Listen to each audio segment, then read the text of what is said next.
Welcome. For those of you who are wondering who the person is having a chat at the moment, that's me. It's Paul Holden, President and CEO of the Burnaby Board of Trade. And I'm really pleased to welcome you here today to our 2021 Women Mean Business Leadership Panel event.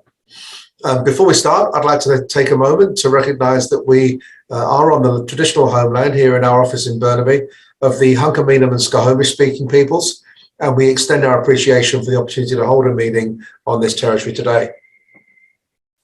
For those of you, I mentioned there's a few new names and faces on the list here today. So for those of you maybe a little bit less familiar with us, we are the Chamber of Commerce for the City of Burnaby, one of the largest and most active business organisations in the region, with around 1,100 member organisations representing literally tens of thousands of employees in our city.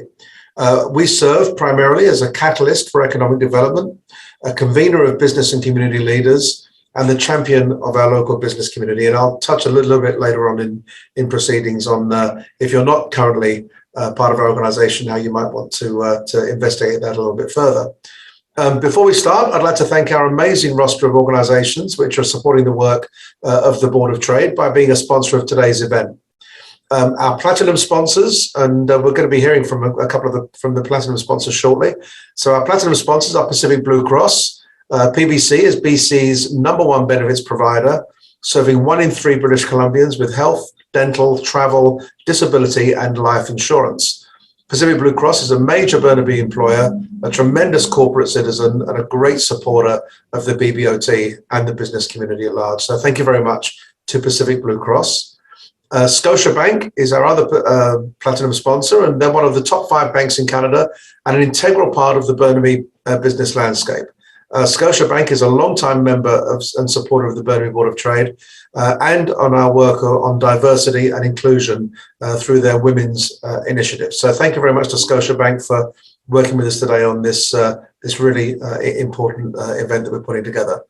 I'd like to also thank our gold sponsors. We have ABC Recycling with an over 100-year history. ABC is a local family business that is Western Canada's largest scrap metal recycling company. With a core commitment to community, ABC Recycling has been a pillar of the Burnaby Board of Trade network, and we thank them for their support today. Electronic Arts, the cornerstone of Burnaby's tech sector. EA is one of the highest profile and most recognisable names in our business community and a great corporate citizen right here in Burnaby. Ricoh Canada. Ricoh provides digital workplace solutions to more than 1.2 million companies worldwide and countless more locally in our community from their Lower Mainland offices, which are located right here in Burnaby. Thank you, Ricoh, for your support today. And Simon Fraser University. SFU is Canada's leading comprehensive university, and Burnaby has had the good fortune to be the home of SFU for over 50 years, with their graduates powering our economy and workforce. SFU, thank you for all of the work that you do with our organisation. So on behalf of those great organisations, and we're going to kick off with one of them, Pacific Blue Cross, I'd now like to introduce Heidi Worthington, Senior Vice President and Chief Revenue Officer, to say a few words of welcome to today's leadership panel discussion. Heidi, good to see you again, and over to you. Thanks so much, Paul. On behalf of Pacific Blue Cross, I'd like to thank all of you for joining us today on what I know will be both an informative and I'm sure inspirational discussion on women's experiences in the workplace. As we get started with the discussion, I thought I'd take a moment to reflect on how difficult the pandemic has been on working women in particular. Women were the first to be impacted by job losses, which were broader and lasted longer than jobs lost by men. Women dominate occupations that have a higher risk of exposure to the virus, many which are deemed essential, like healthcare, retail, education, or food services. And of course, with school and daycare closures early in the pandemic, that meant that working parents shouldered additional caregiving responsibilities. And despite the increasing number of engaged working dads, good on you guys, this still predominantly falls on the shoulders of women. In fact, early in the pandemic, it was estimated that women lose 6 times as many more work hours to family responsibilities than men. I can't even imagine what that number looked like during the pandemic. And let's not forget that BC has the most women-owned small businesses of any province in Canada. Female entrepreneurs make up over 40% of all of our small business owners. Simply from an economic perspective, it's critical that we collectively determine how best to support women in the workplace, becoming, being, and staying healthy physically, mentally, and financially. And at this point, I'd like to get a bit of a shout out to Pacific Blue Cross, my employer, because I feel incredibly fortunate to work for an employer that is both female and family friendly. You may not know that over half of the staff and over half of the management at Pacific Blue Cross are women. And to take that one step further, we realized that there are gaps in the health outcomes for women versus men. 3 years ago, we started a partnership with BC's Women's Health Foundation. Those ladies are a treasure trove of information about women's health. And they helped us modify some of our products and services that we offer to women to better support women's healthcare needs. I'm just going to give a shout out to one because it's a first in Canada. And this is where BC can take lots of leadership opportunities. But we added a new parent boost. And it's a benefit for first-time parents, either male or female.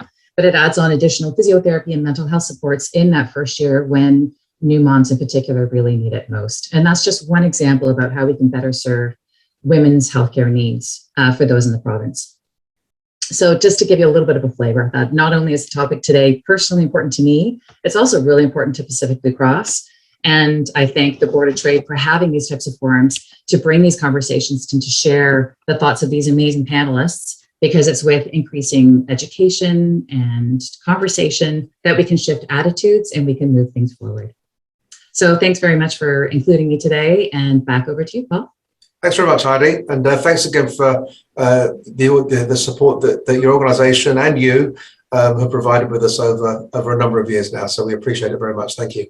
So a bit more about this event. It's being held under our Women's Business Success Network banner, which is an initiative created to connect and support women in all stages of business and to be part of our efforts to discuss and address the goals of equality, equity, diversity and inclusion in our economy. That said, this event and as well as all the activities of this group are open to individuals of all genders, and we've been pleased to see such great interest, particularly in this event today. It's really intended to be an opportunity for our members to hear from accomplished business leaders on their personal experiences and also their insights and thoughts on business today and into the future, drawing on their roles as leaders in our business community. And I, for one, am really looking forward to what we're going to hear today.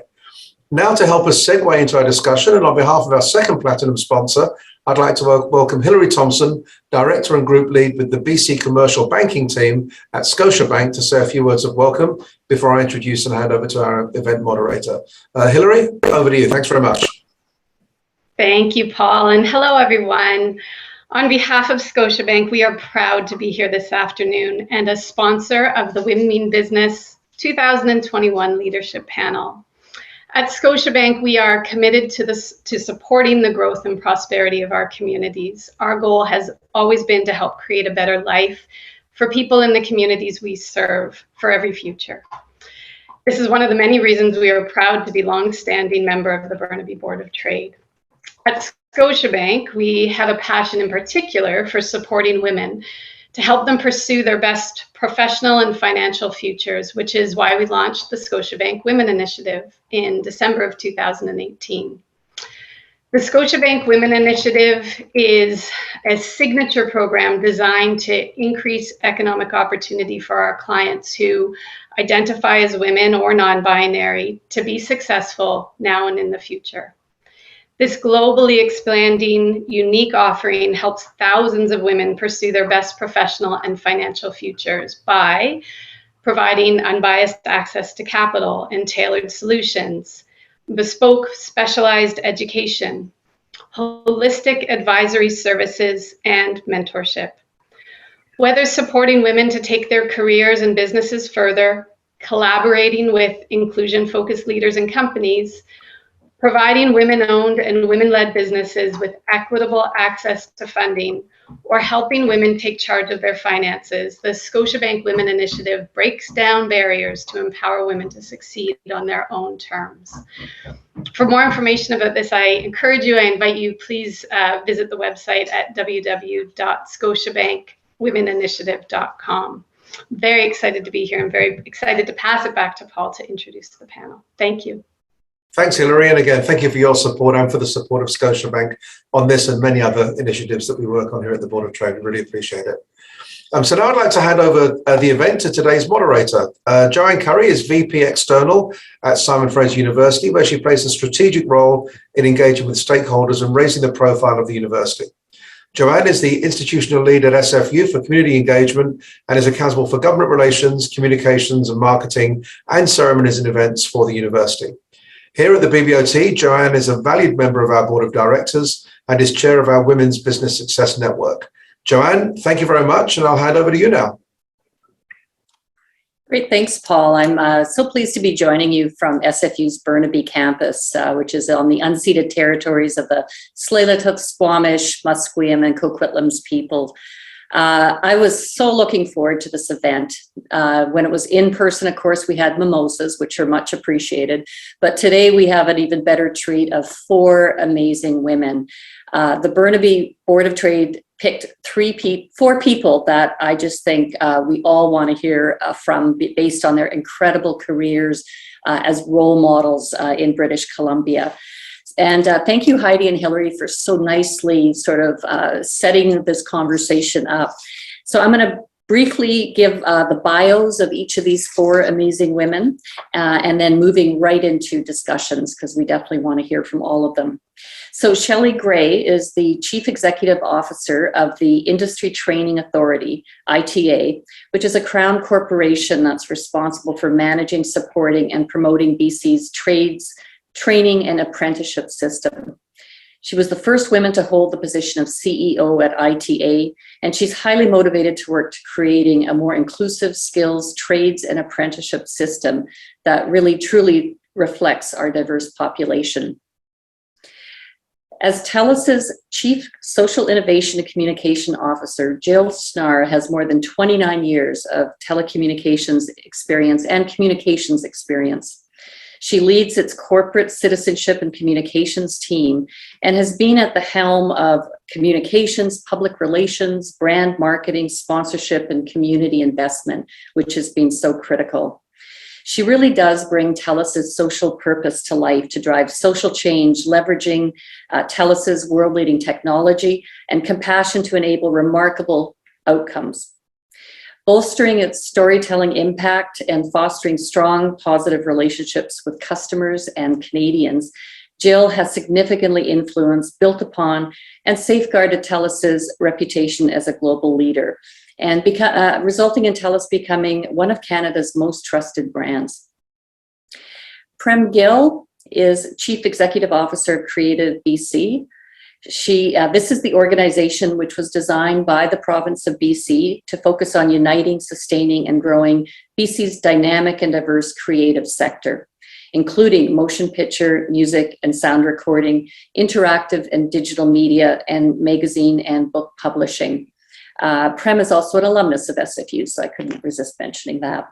She's been named as one of Canada's 100 most powerful women, Vancouver Magazine's Power 50, and has also received the Community Catalyst Award from the Greater Vancouver Board of Trade.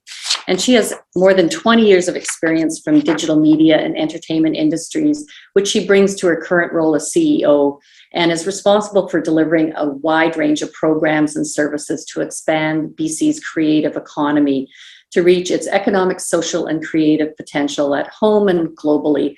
And I know so many filmmakers and others in the creative sector who really attribute Prem to a lot of their success. And last but not least, Tracy Redies joined as President and CEO of Science World BC in 2020, inspired by Science World's mission to ignite wonder and empower dreams through science and nature. She's passionate about disseminating STEAM learning opportunities, and she probably will talk about STEAM, to more people in BC, believing these skill sets will be key to the province and Canada's success in the coming decades. Tracy has over 25 years as a high-growth organization builder with a strong commitment to serving the province and its communities. She spent much of her years leading complex financial institutions, CEO of Coast Capital Savings Credit Union, and before that, she was an executive VP and head of personal financial services of HSBC Canada. In 2017, she joined the BC Liberal Party as MLA Surrey White Rocks, serving as finance critic for the opposition. So I'm sure you will agree. I think these are four women with incredible experiences, and we look forward to hearing more behind their success and advice that they would give to others.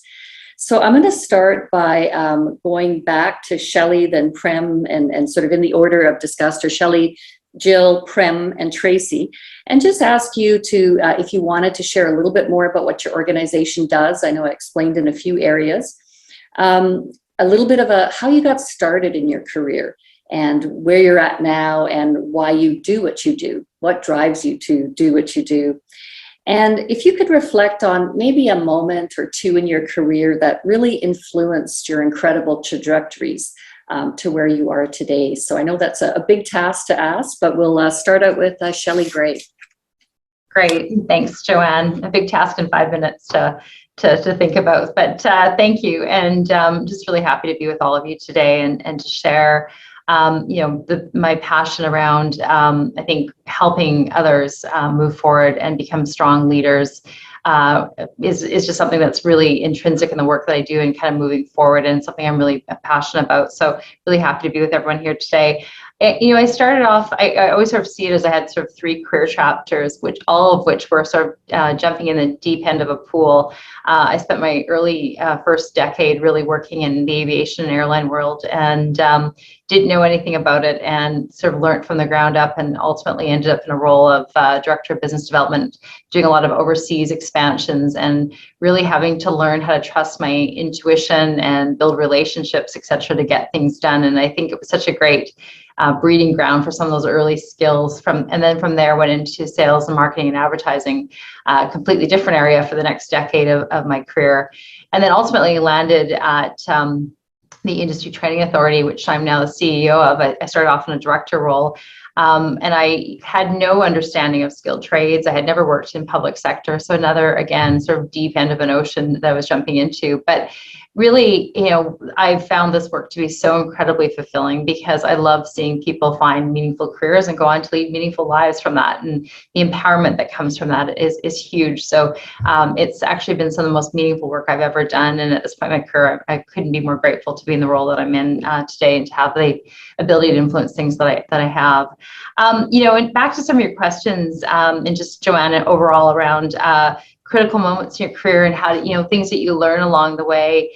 To me, I'm so incredibly grateful to the leaders, both male and female, that gave me the opportunities, saw something in me or an opportunity, and gave me the space and had the confidence in me to take something on and to run with it. And that's something now I really think about. How do we, make sure that I'm fostering that for others and giving them those opportunities? But that was, I think, a really critical piece. I had a VP when I was back in the airline industry, and I remember saying to him, like, I'm 30 years old, you're sending me this side of the world, opening up these, offices, like, why are you trusting me? And he said, you've got a good intuition of things, and you know when to call when you're about to hang yourself with too much rope. So that's a good start. And I remember thinking that was really good for me to understand that your intuition often is the right way to kind of guide yourself through, and you really need people to both foster it, to support that, and to help you move forward. So that's just a little bit about me. I'll pass it over to one of the next panelists, because I know we've got a wealth of information on this panel today.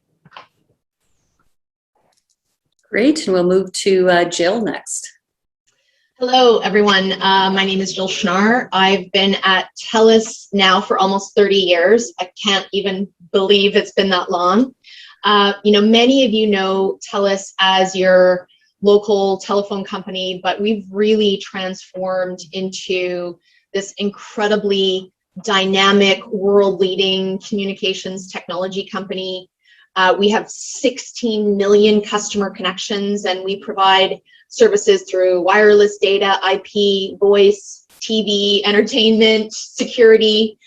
And we are really led by our social purpose, which is to leverage our global leading technology and compassion to enable remarkable human outcomes. We have diversified into incredible industries like TELUS Health. TELUS Health is actually Canada's largest digital health IT company. And we are trying to digitize health to really improve better access to health services, virtual care services, home health monitoring services, and trying to revolutionize the flow of healthcare information. And then also last year, we launched TELUS Agriculture. We provide global digital solutions throughout the entire agriculture value chain, really trying to ensure we can produce more food more effectively and efficiently without a negative impact on the environment. And then we also have TELUS International, which operates in, 25 or more countries all around the world. We are a leading digital customer experience innovator for so many different global brands in tech, e-commerce, media, healthcare, travel, and hospitality sectors. So that's amazing. From a TELUS perspective, I've held so many different leadership roles in marketing, communications, product management, customer service, internet services, business development. I actually started in what was BC Tel at the time. I was born and raised in Vancouver. And when I started to go to university, I actually got on as a telephone operator. So you dial 0. For those of you who remember how to dial, you would dial 0 and you would get me as a telephone operator. And it was such a great first job at TELUS because you provided directory assistance and long distance support and emergency support services. And then a lot of times people were just calling because they were lonely and they wanted to talk to someone. And it was such a great job to have to start off. It helped me fund my way through university, which I'm really thankful for. And then, from there, after lots of moves and promotions and sometimes lateral moves, I worked my way up to Vice President of Community Affairs, and I had that job for 11 years until I was promoted last year to our executive leadership team. I'm now the Chief Social Innovation and Communications Officer, and that role was promoted because of the importance of social purpose to TELUS. We wanted it to report directly to the CEO. And so I get to lead our social purpose and corporate citizenship portfolio, along with all of our corporate communications, media relations, brand marketing. And I have to say, I love my job. I get to do so many amazing things in regards to influencing our corporate reputation. I've had so many amazing bosses and people that helped me in my career.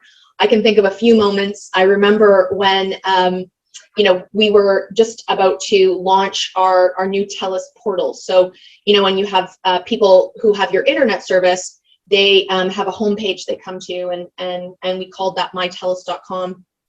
And we were, working a lot with external companies to help make that happen. And unfortunately, we got word of another delay. So we were, because of coding and other issues, we were going to have a delay in launching it. And I remember going to my boss at the time, and I was like, oh my gosh, we have another delay and more problems. And he said something to me that has stuck with me to this day. And that is, stop bringing me problems and start bringing me solutions.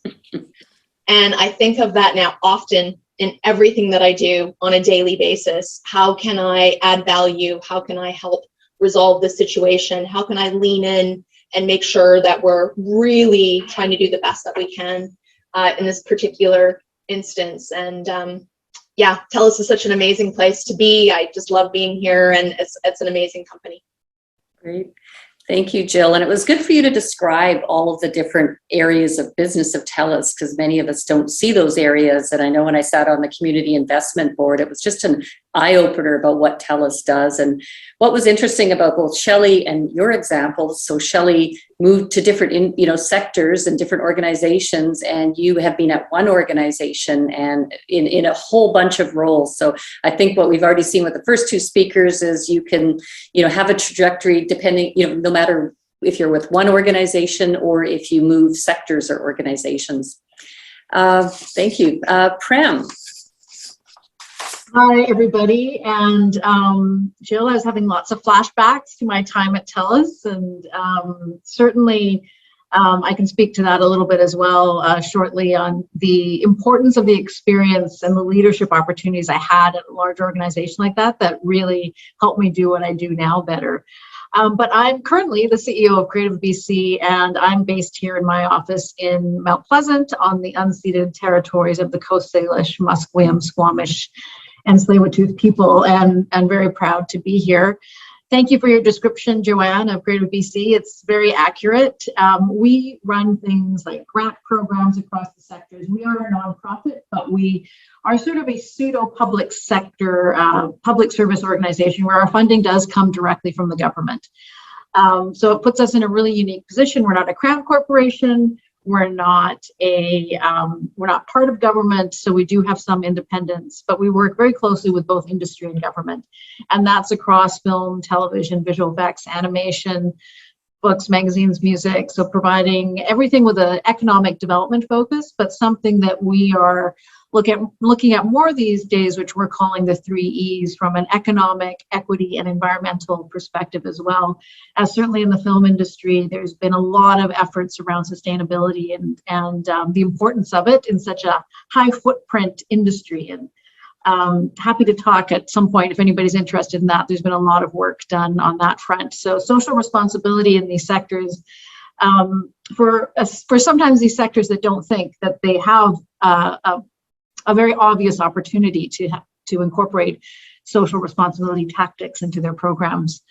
And how did I start? Well, Burnaby's my hometown. I was born in Burnaby. I grew up in Burnaby. My parents still live on Capitol Hill in Burnaby. I worked at the Burnaby Public Library all through high school and university.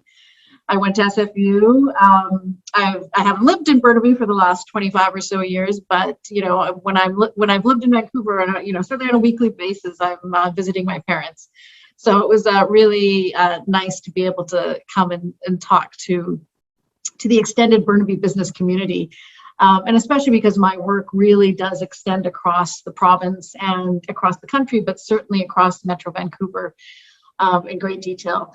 Really, for me, it was always about representation. From a very young age, I didn't know how to articulate it, but I knew that I didn't see myself in, I loved pop culture, I loved media, I grew up in the 70s and 80s, and I didn't quite know what that meant until really late into high school and then going to SFU and into university and really having those conversations about media and what it means. So as I started my career, I was sort of figuring out, well, what does that look like in terms of jobs?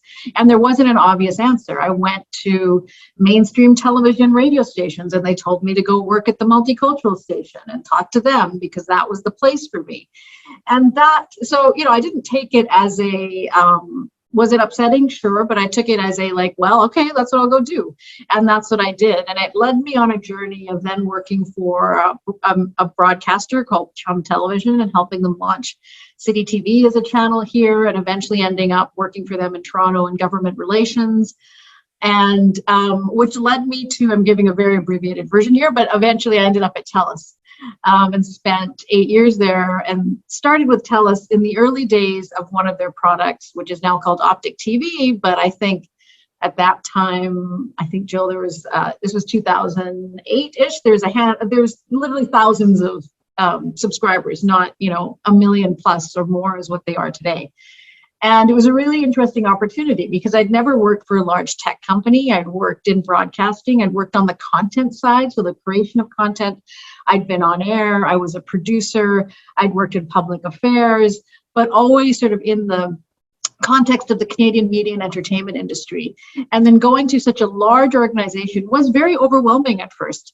I worked for Chum Broadcasting, which was not a small company, but still operated in a sense of a family type of business. And it was very intimidating at first. And one of the first things I did when I joined TELUS, I'd met another colleague, and she said, come to I can't remember what it's called, the Women's Network, like the Women's Networking. They have monthly meetings and lunches, and I went to that. And that helped me build my network within TELUS and start to build a community of people that I normally didn't have day-to-day interactions with. Because I think that's something I've always thought about as well is, to get your job done, it's not a one-person thing. It's very nice of you to say, Joanne, that people credit their projects to me. It's not me at all. It is literally a village and a massive group of people that come together when it comes to funding supports, collaboration. You know, a film isn't made by one person generally. I always say that every job that exists in the real world exists in a film and television production. You can be a lawyer, you can be a hairstylist, you can, you know, be a caterer, a set decorator. There's just all of these things happen. And I think that is wherever you are. And what I've learned throughout my career is even if you don't have to get to know people because you need something from them. It is really about that connecting and understanding what other people do, and they understand what you do, because you don't know when you can come together and support each other or connect. And I think that's, and now working kind of in government, it's absolutely true in sort of the thousands and thousands of people in a variety of departments, and really getting to know, okay, when I have this problem, where can I go? Who can help me understand what to do to find the solution, so that I'm not just coming up with a problem. So, you know, I would say those are some a variety of critical moments that I would say are really things to keep thinking about, because I still do in my job now. It's so important that I'm connected across a variety of industries, but not just here in the province, not just in Canada, but globally, being connected to colleagues who are also doing similar work. Great. I'll leave it at that for now. Good. Thanks, Prem. I know there's so much more to be said, so I appreciate everyone keeping to around 5 minutes. And thanks for mentioning about the importance of the network and networking. And that's certainly what we're trying to do at the Women's Business Success Network at Burnaby Board of Trade, is create networks across organizations. So that was great to hear. So last but not least, turning to Tracy. Thanks, Joanne, and thanks to the Burnaby Board of Trade for inviting me here today. It's great to be with such an amazing group of women, and I'm also coming to you from the unceded and traditional territories of the Squamish, Tsleil-Waututh, and Musqueam people. We're very grateful that they share this land with us, where Science World is located in the False Creek Flats. I think most of you probably know Science World, but one thing that I didn't know when I came to Science World was just how much we were doing behind the scenes in terms of educating children and teachers around the province in science, technology, engineering, art and design, and math education, what we call STEAM education. And in 2019, for example, we had about 900,000 visitors come through our doors. But we did outreach training and education to about 140,000 students across the province, and thousands of teachers annually. This year, I'm really proud of the team because we've pivoted, of course, online, and we're actually going to reach 3.3 million people, students, families, and teachers across the province in 2021 through not just our on-site programs, but our online programs. So I'm pretty proud of this. And again, you know, it's a 34-year-old organization that has really, I think, contributed to the educational outcomes of the province. And we see a great need to do more in this coming decade. And I think some of us are probably around the same vintage. We're going to see a lot of people retiring and talent shortages across industries. So we really believe that our mission is very important to the future of the province of British Columbia. As Joanne mentioned, my background's primarily in financial services. How I got here is a long story. I started with HSBC.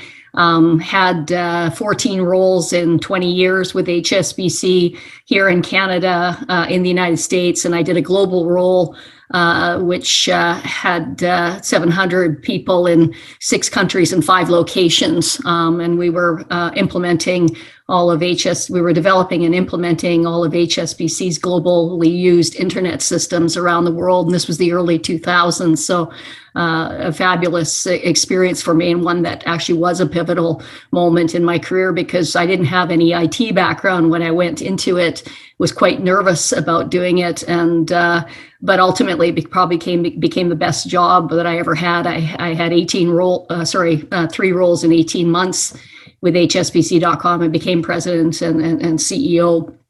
I left HSBC in 2009 to run Coast Capital Savings. One thing I've learned about myself over the years is I'm an entrepreneur, which is not always looked upon as an advantage in banking sometimes. But I knew what sort of type of banker I was, and Coast Capital was doing some amazing things.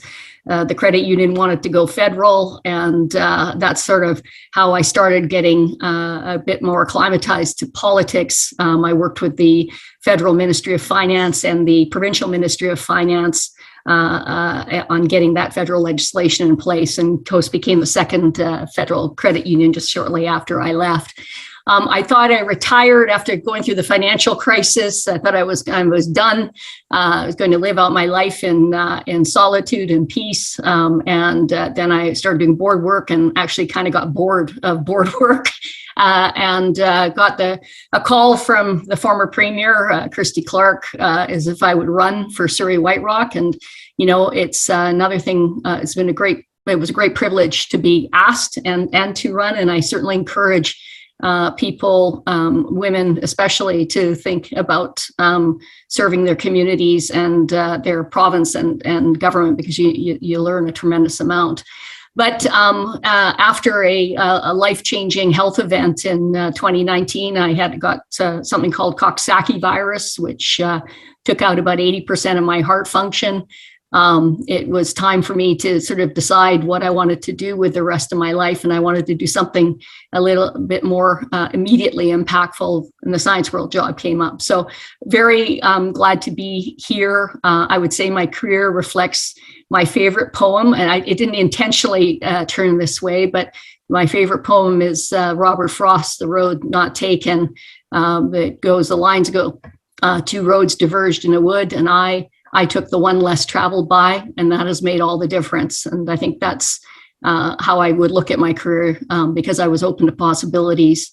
I've had a much more interesting and diverse career and life. Thank you. Well, I'm probably not the only one on this chat or the Zoom that's saying, wow, what inspirational stories by 4 great women. And I think that there are some commonalities, and just with your ending point, Tracy, is a lot of you talked about like opportunities coming up, getting tapped, and likely there were people that sought out great talent, but you must have at some point all had to raise your hands or accept the challenge. All of you are so passionate about what you do, and it really comes across as loving your organization and job, and really driven by kind of the social purpose, responsibility kind of vision. So that's really exciting, and just loved all of, we're starting to get to some of the advice component about following your intuition, bring me solutions, not problems. I might have to use that a few times this week. But this is a great start to this panel. So I do have, as moderators, some questions. I'd encourage the audience, though, we have until 2:15 to, in the Q&A portion of the Zoom, is start to put your questions, and they could be to a specific panelist, they could be just general that some might respond to, or all. So just encourage, we'd love to answer your questions as well. But maybe I'll start out, and Heidi opened up with this, that the pandemic, we always have to have a pandemic question because it had such a huge impact. And that, like, even in later 2020, McKinsey was saying that more women than men were thinking of stepping down or downshifting their careers, and they were feeling burnt out, exhausted, pressure to work more. And then, of course, there's the more general phenomenon about the great resignation we're hearing about. But we're also hearing that more women, particularly those in middle management, are more likely to be looking at changing jobs. So if each of you could really talk about what are you seeing in your sector? Is this a phenomenon? Are we seeing this more with women than men? And I might go to Prem first, because the cultural industry has been so impacted through the pandemic as well. So you've had, it's been tough for the sector. Yeah, I mean, there's been parts of the sector, like the music industry, that literally was almost a year of nothing happening, whereas the film industry was down for about 6 months and then came back pretty strong. But I think what I'm seeing, which probably many people are, is that the pressures of when everybody was at home with the kids learning at home, partners also working at home, and just the pressures of trying to, you sort of, I think some people saw it as some freedom to just be able to do a load of laundry plus be in a meeting. but you could just never get away from either, I think, in some sense. And that was probably part of the attrition that we've seen of people going into different industries or leaving sectors altogether. But when these questions were sent to us, what I was really thinking about this question in particular is that we actually, I think what we've really learned is that the systems don't work exactly the way that they're developed right now. We actually have to change the systems if we want to continue to see people thrive and develop and be able to adjust to what we need. So adjusting to whatever work at home versus the workplace looks like, but also, things that we learned around the murder of George Floyd, like that completely disrupted many things and many conversations that many people have been having for a long time. But I sort of look at these things hand in hand, where we really actually need to look at how do we reconstruct our systems, because they're not working for everybody. Particularly in business. So I would, that's how I was thinking of that question, rather than what I've seen is that we have a lot of things we need to disrupt for it to be able to start to function well for more people. Great, thank you. Other panelists, Tracy, are you seeing any differential sort of impacts of women in your sector? Oh, absolutely. I mean, 63% of our employees at Science World are women. And, of course, Science World, not only had the impact of COVID-19, but the tourism and hospitality industry has obviously been one of the worst hit. 85% of our revenues prior to 2020 were gate attendance. So when we had to close down for a number of months, we had to downsize from 240 to roughly 80 people. We reopened in August of 2020 and have been managing Science World with a much more reduced staff. There's definitely been more challenges for women, because I think of some of the systemic challenges that were there before: childcare, elder care, even housework, et cetera. That tends to fall more on women, and the pandemic just exacerbated that with the lack of childcare, school options, et cetera. So I think Prem's absolutely right. We do need to look at things differently. At Science World, we've chosen to take a very flexible approach to our workplace, and even we've rethought how we do certain things. So, for example, we have most of our frontline visitor experience people are women. We've actually allowed them to work from home one day a week. So we've rejigged their jobs so that, again, they also got to benefit from a more flexible work environment, and also to be able to recharge, because it's not easy, with customer service, et cetera, particularly in stressful times. We've also introduced additional wellness days. And a number of things. But I guess one thing I think that's really important, and I thought this was important before, and I think it's even more important now, is that particularly because we spend so much time at work, and women in particular have additional demands on their time. The importance of having purpose, mission, values-based organizations that are doing something important, and the people who are working with it have the opportunity to do meaningful work. You can't underscore how important that is, because women have so many other competing demands on their time, and it's about compensation, it's about flexible hours, it's about great benefits, but it's also about being able to work for an organization you believe in and do a role that is meaningful. And I think for women, it's even more of a trade-off. So that's a really important piece. That's great. And the optimist in me is saying is that maybe after the pandemic, we'll have a much more family-friendly workplace as a result of the impacts and the stresses. But Shelley, you have a very different workplace, and how are you seeing it for women in particular? Yeah, I mean, from a sector perspective, women in trades especially are always the most precariously employed in some ways, often the first that are laid off of job sites, et cetera. So that's something that we've seen throughout the trade sector in the province and nationally as well.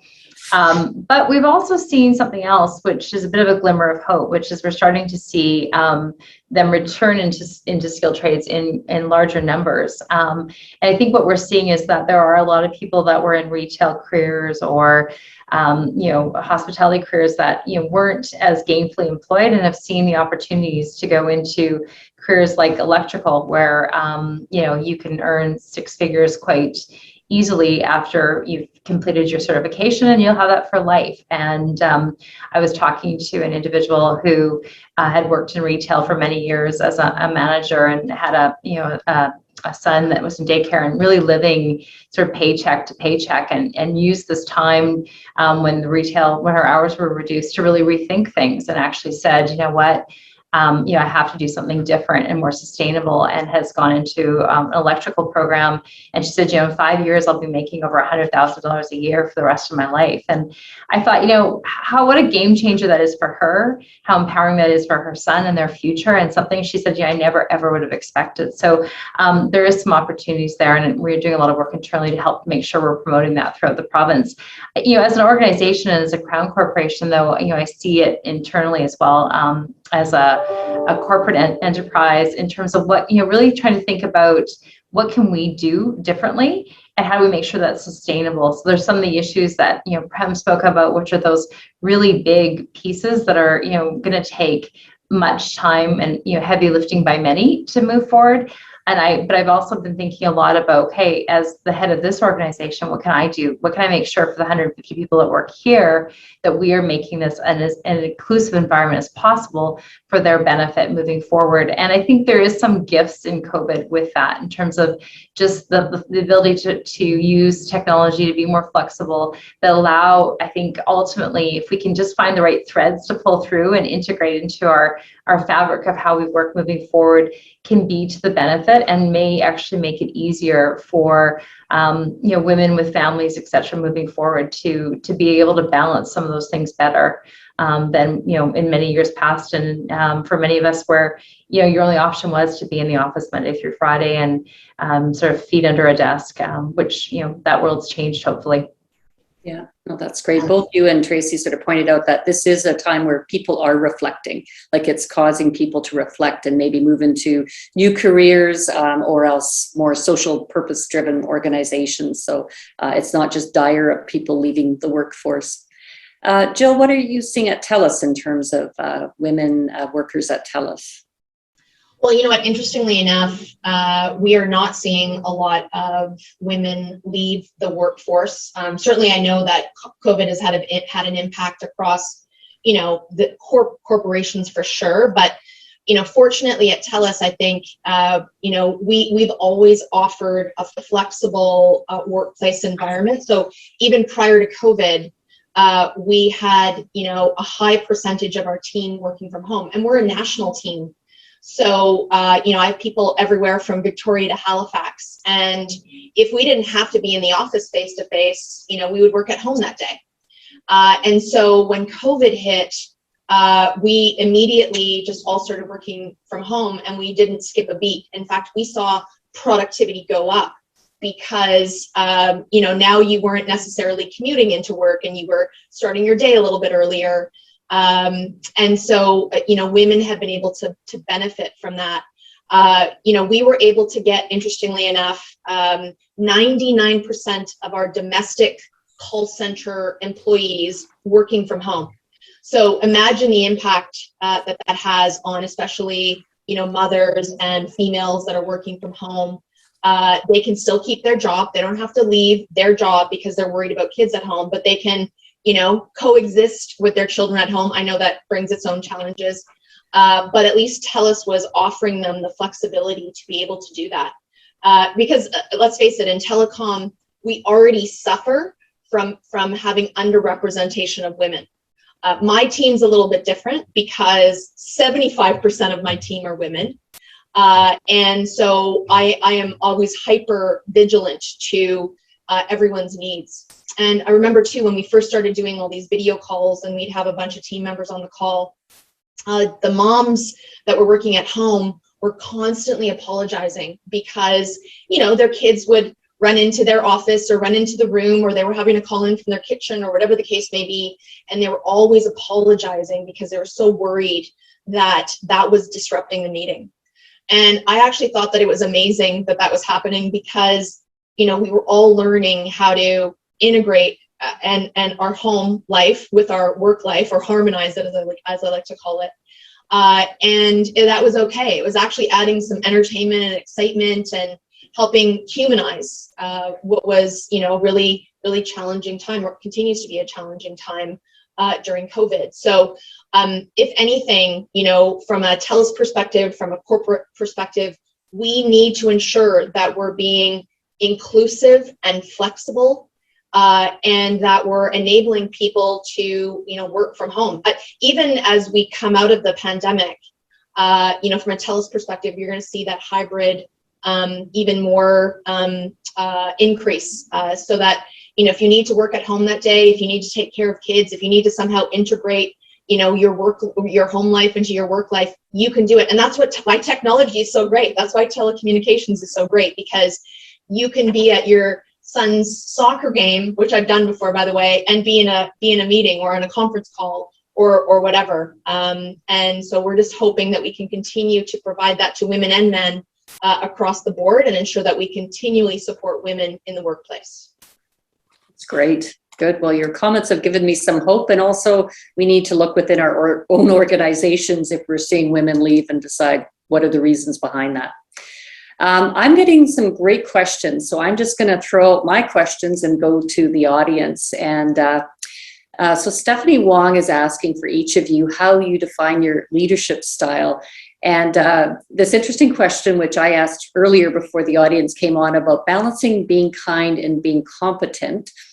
But it just, all four of you are very warm and approachable and nice. So how, is there that need to be liked factor, or how do you balance that in terms of not being overwhelmed by people approaching you? So your leadership style, and just this, the role on balancing being kind. I can jump in, maybe start. Do you want, Joanne? Sure.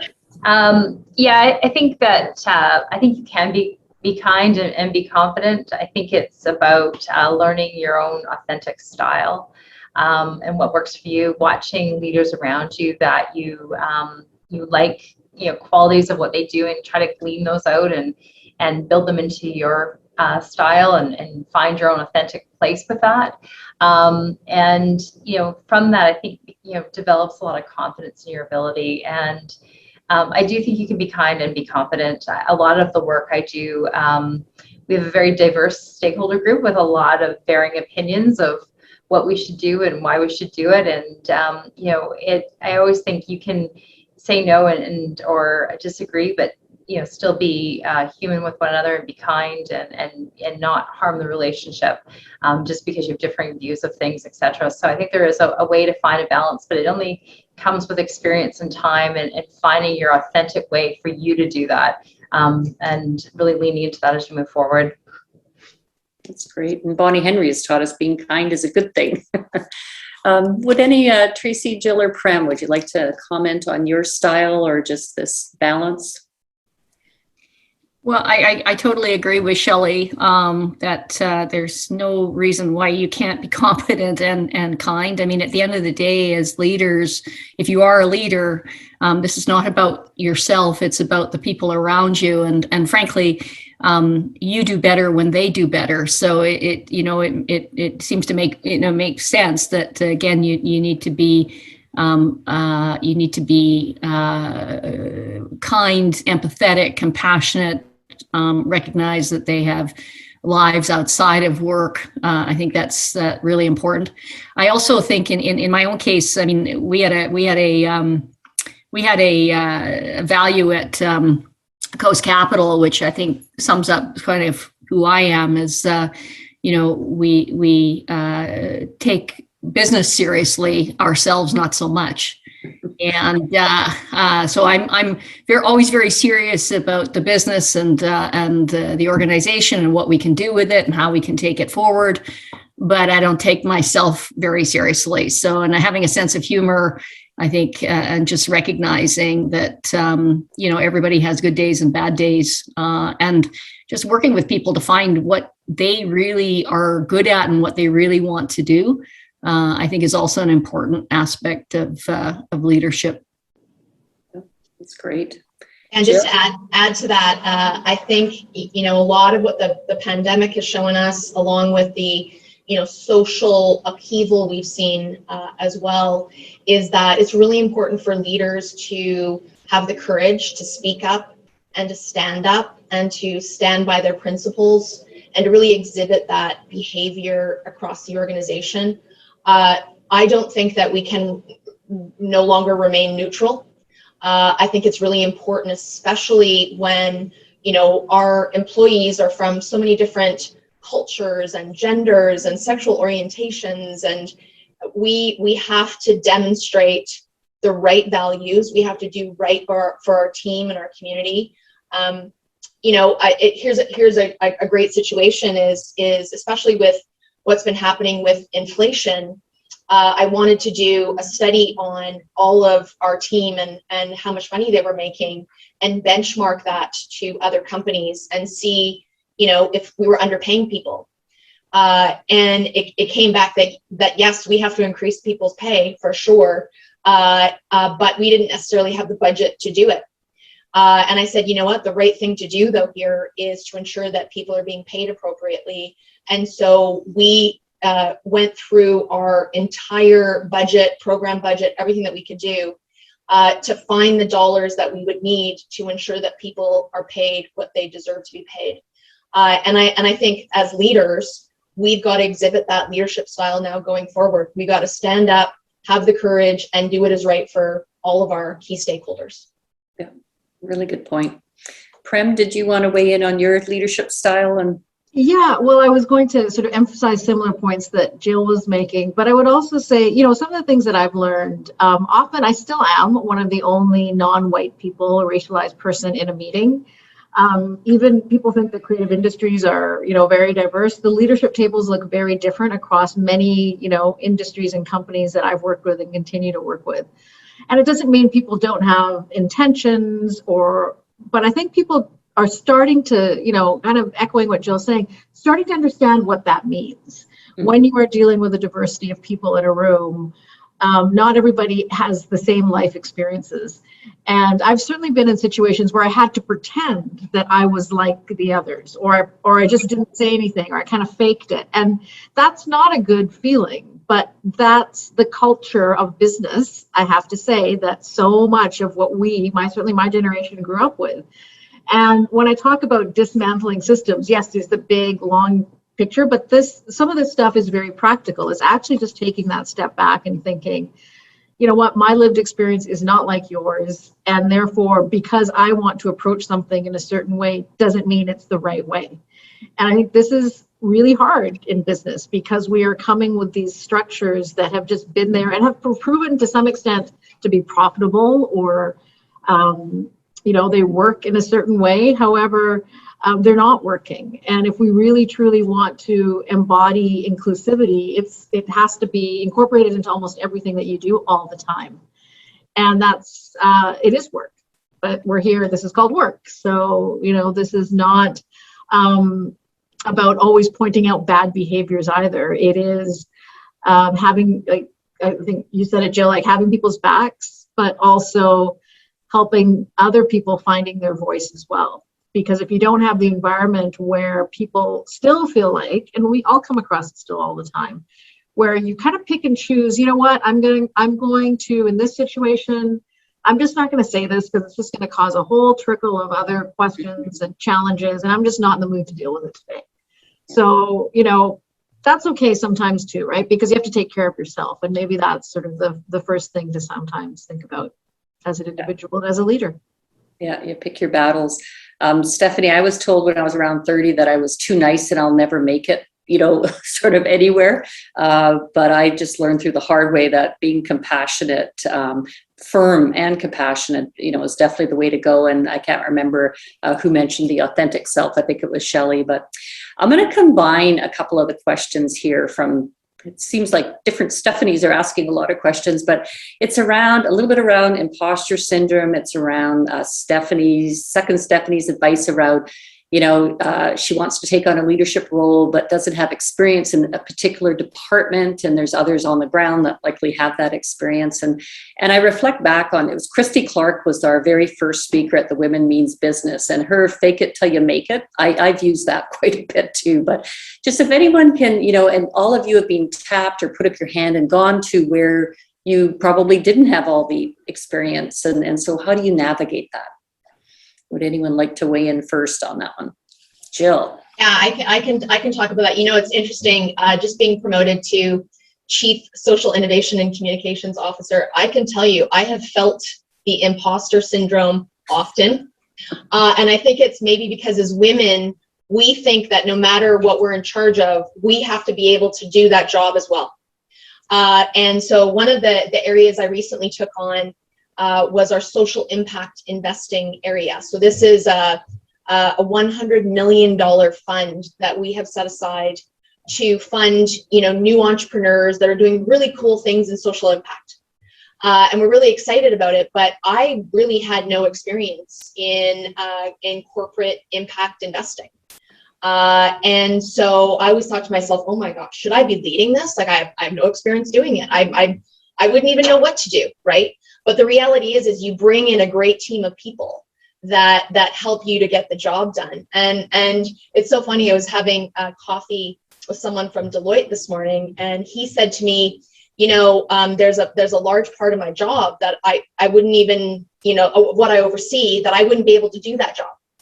And hearing that come from a man was it was like this incredible weight had almost lifted off of my shoulders. And I thought, wow, yeah, you're right. You know what? As leaders, we don't need to be able to do every single job that we now oversee. We just need to be a great leader for that particular area. And so, I think it's a lot of women feel that way as well. Maybe more so than men on the imposter syndrome front. That's great. Tracy. Yeah, I guess what I would say is that, I've had, I guess, probably 21 different roles in 35 years. And I would say I was never qualified for any one of them. And again, women tend to be, I think, a lot more concerned about that. Christy Clark used to talk about how, women will look at all the reasons why they can't do a job, whereas men will just say like all the reasons why somebody should give them the job. But so I think one of the important things you have to build confidence in yourself, right? And by taking on new challenges and showing that you can do them, that builds a repertoire of skills. It builds confidence, and it allows you to take on new challenges. And I honestly think that it's much better to take on those new challenges. You grow much more as an individual, even if things don't go 100% right. A lot of the best things or the most impactful things I've learned in life were some of the, mistakes I made as a leader. But I think the important point is to have confidence in yourself and to take that step and know that, again, you're always growing and you're always going to have to learn. You're always going to have things that will go right and that will go wrong. But again, as you build that level of confidence, you take on new challenges, you'll be much better positioned to take on new possibilities. And so I certainly encourage people, women particularly, to do that. So Stephanie B, go for it. That's what I think you're hearing. So I'm going to, we only have about 9 minutes left. So I'm going to close with two short snappers. One of them is quickly answering Lynn's from ABC Recycling about what are some, but maybe what is an obstacle you faced in getting where you are? We've heard about all the positives. So maybe one where there's been a challenge. And then we will end on a very quick round of kind of final comments and advice from each of the panelists. So Shelley, did you want to start? Surely you didn't face any obstacles. No, never. No, I couldn't agree more with some of the comments that just from both Gill and Tracy around that piece. I think, for me, the obstacle, quite honestly, has been, me getting my own way often in my early days about just not having the confidence enough in my ability, thinking I needed to know things to 110% before I took them on and those things. And, I think about, to my younger self, I would just say, go for it. And I hope all of you do. And I think realize that you've got, allies around you and people that you can lean into to say, I'm not sure what to do about this, or I'm over my head with this, or I'm kind of unsure, and walk through things. And you'll find that people will graciously give you your time to kind of give you advice and guidance. I mean, most people around just want you to succeed and to do really, really well. So I would say find those people that you can lean into as much as possible for advice and such, and just go for it. Sounds good. Prem. I'm going to kind of combine those last two questions a little bit, just around the, because I think the imposter piece is part of the confidence thing as well. Yeah.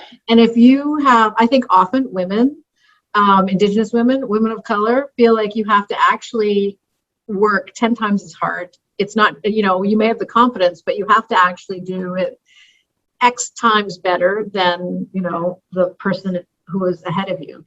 Because otherwise it will not be deemed successful, because it's the same kind of thing as, why do we say kind is a bad thing? Like, you can't, don't be too nice. Like, that's like really a really weird thing to say in my mind. Like, why is that going to be a detriment to your career? Why? Because of the structures we continue to work in, where, men who yell were constantly promoted and made CEOs and presidents. That's why, right? So it's still within that same context of like, it's the confidence. It's really the community of people you build around you. I really echo what Shelley is saying on this, because it is, there's certainly colleagues that I worked with at Chum 20 years ago and at TELUS and other places that I still connect with, not about tell me what's going on there. Well, yes, we do some of that too, but mostly around like, I'm dealing with this thing. I worked with you, you know me. What do you think? Like, there's that dialogue has never been more important. And I know it's been so difficult these last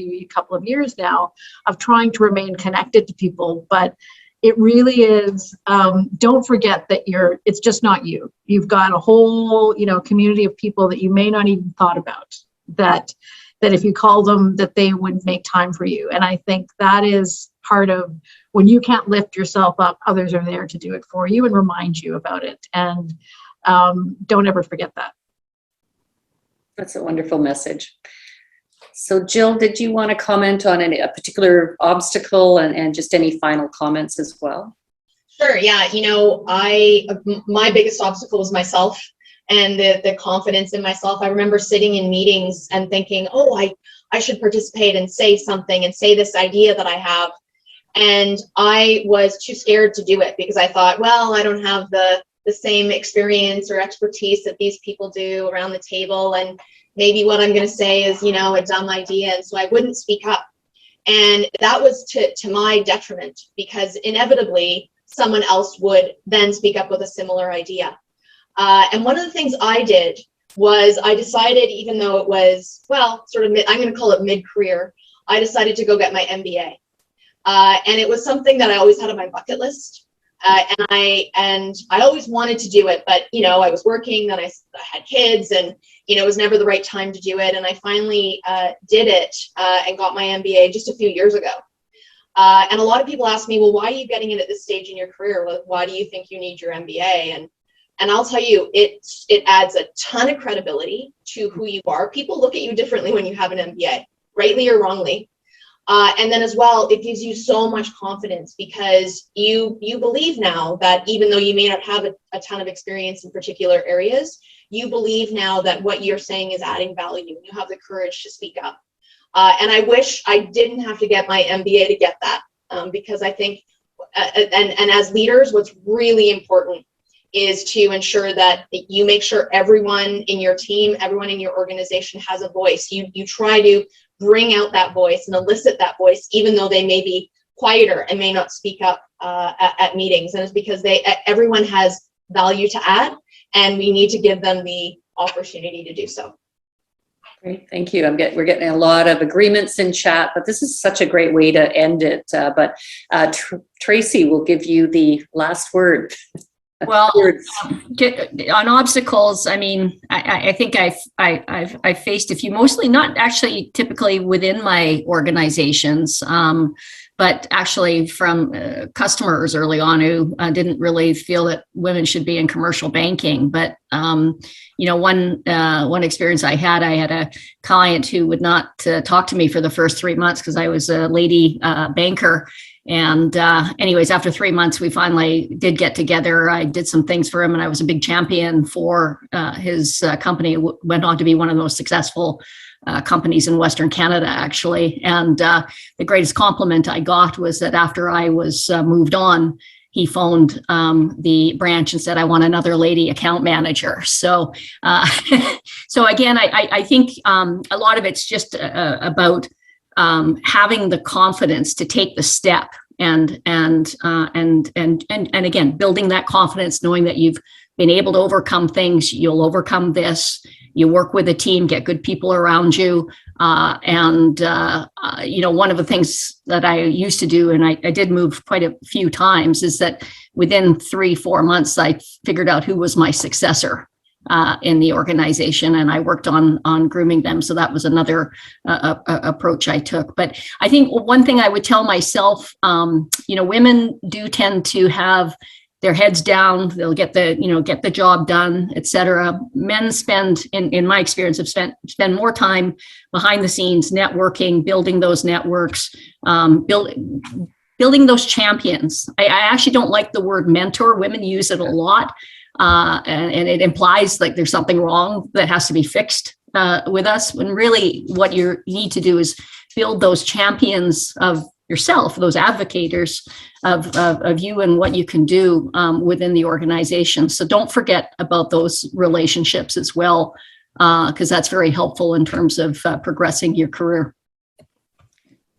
Really good points. And I know Susan also talked about it's incredibly important to be able to sell yourself, but it's also position yourself. I think it's, but yeah, you are the CEO of me. And an hour and 15 minutes with this group goes so quickly. It's been just so inspirational, such a pleasure to talk with all of you.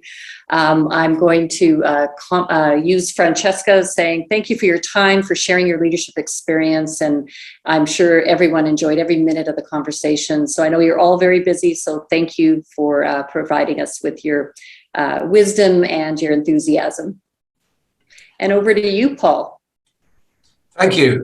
Thanks for facilitating there, Joanne. A great job, as we've seen you do many times before.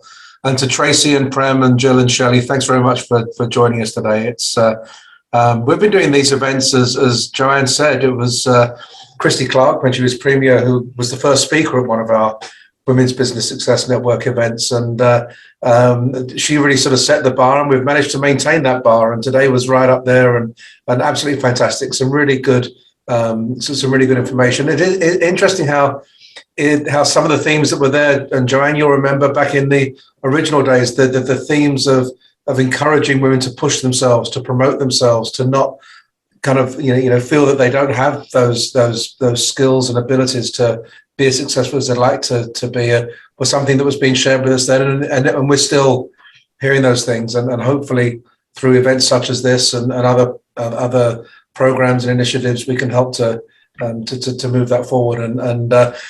But thanks again. And interesting as well to hear from a number of you on the importance of working for an organization with a purpose and developing that purpose within organizations. And for those of you that many of you will be aware, but the Burnaby Board of Trade, actually we're the only Board of Trade or chamber that has got a partnership with our host city and the Social Purpose Institute to help our business members understand what developing a purpose is all about, what's the importance of it, and how they can take those steps to do it. And I know many of the members who are on the call today have already been going through those programs. So that's certainly an area and an idea and a concept that we're very, very familiar with here, and we'll be doing a lot of work over the course of next year as well to help businesses understand, identify, and develop their purpose. So thanks again, everybody. We really enjoyed that today. Thank you to our sponsors, to Pacific Blue Cross and to Scotiabank. And thank you again to everyone for joining us today.